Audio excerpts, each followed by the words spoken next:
Let's go live now to Thursday Island, the Prime Minister holding a news conference. We do need to make sure that we take the opportunity that is there from the relatively low unemployment figure across the board, sees that some opportunities can be opened up as employers look to employ people in a tight labour market, could see an opportunity for the long-term unemployed to gain placements that have found it difficult over a number of not just months but years. And I met with employment service providers last night in Brisbane who were talking about just that we need to use this opportunity that is there to make sure that those people who have been left behind are given the opportunity to get training, to get that one-on-one support as well.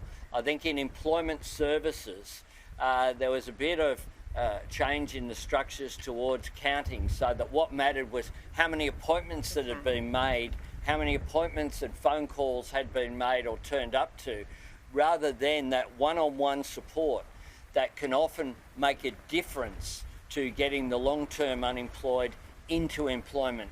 We need to seize this opportunity, and that will be one of the agendas for the Jobs and Skills Summit, is how we maximise the opportunities for people because of the tight labour market, both to alleviate those long-term unemployment figures that apply, including to Indigenous Australians, but also that businesses require that. We need to make sure that businesses have access to skilled labour. Fiona from Channel 9. Hi, Prime Minister. Thank you for taking our questions. John Howard has expressed concerns about the Voice exercising a coercive influence on the government. Can I get your reaction to that? Could the government reject advice provided by the Voice? The government, it's very clear that the government remains sovereign, and the Voice has an advisory role only. And I'd say to Mr Howard, look at the details. Look at the comments that have been made by constitutional lawyers, former members of the High Court, and make it very clear that the Voice is simply an advisory body. It doesn't change any of the parliamentary processes which are there. And just as the apology to the stolen generations that was delayed for a long period of time, brought the nation together and strengthened the nation. A voice to Parliament enshrined in our Constitution will also strengthen the nation and bring it together. Dana from the ABC. Prime Minister, you said you're planning to reiterate your Garma speech while you're visiting the Torres Strait, but you did cop criticism while you were at the for not being clear there on what voice model government intended to advance, and that's been reiterated again by John Howard today. Are you going to clarify that while you're in the Torres Strait? And what's the community are you intending to visit face-to-face for discussions on the book?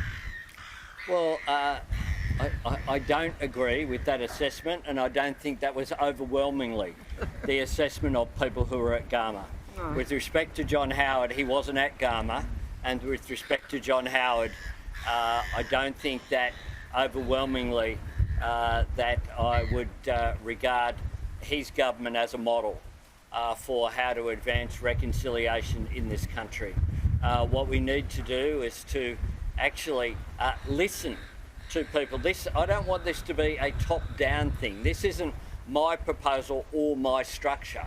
As I said at Garma and in countless interviews, and I've said as part of this press conference again, there's enormous detail was worked through by Marcia Langton and Tom Calma about what a structure of a voice should be. But the structure of a voice will also be legislated. It will be subject to the Parliament and subject to the determination of the House of Representatives and the Senate that is there at any particular point in time. It's not something that is my proposal. And it shouldn't be my proposal. It needs to be a proposal of the Australian people. What I've done is, and as I made clear at Gama as well, the question and the constitutional wording isn't something that are my proposal. It's something that has been worked through extensively, just like the Uluru Statement from the Heart was wording that was worked up over over half a decade at least prior to 2017. Now, since 2017, there has been 5 years of work done on structure of the voice and what it might look like. And so that detail is out there.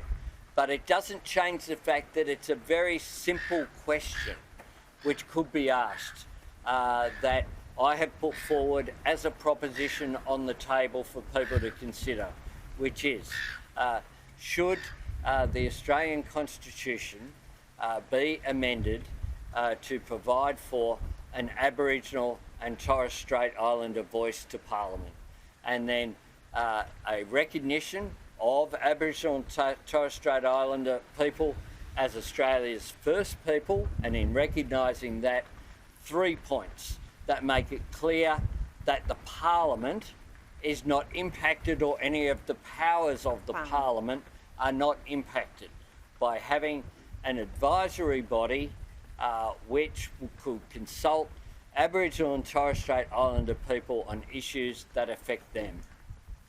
Last question is Mark from Channel 7. Thanks, Prime Minister. There have been some suggestions that the Voice and Makarrata process will lay the groundwork for a new round of reparation to Indigenous people for past wrongs. Will they, and is that needed? No, it won't. It's not about that at all. And there is nothing in the proposed wording of proposed constitutional change that would alter that at all, that has any implications there. One of the things that we will need to do, but I take some heart from some of the misinformation which is there, because when some people will not be able to find good reasons that stack up to oppose the voice, then you have other issues being raised which will be able to be dealt with, which is quite clear that the advice is that it would have no impact whatsoever. Thank you. Thank you. Can I just make one further comment about Mr Morrison? And I understand the issue of apologies to various members of the Cabinet who were undermined by the undermining of our system of Cabinet government, which is that I think that the issue isn't whether an apology is being given to Mr Frydenberg or Karen Andrews or others. The issue is that the apology is owed to the Australian people. It's the Australian people who were kept completely in the dark with this shadow government operating, and it's the Australian people who had their democracy that they hold dear undermined by the activities of the former coalition government. Thank you.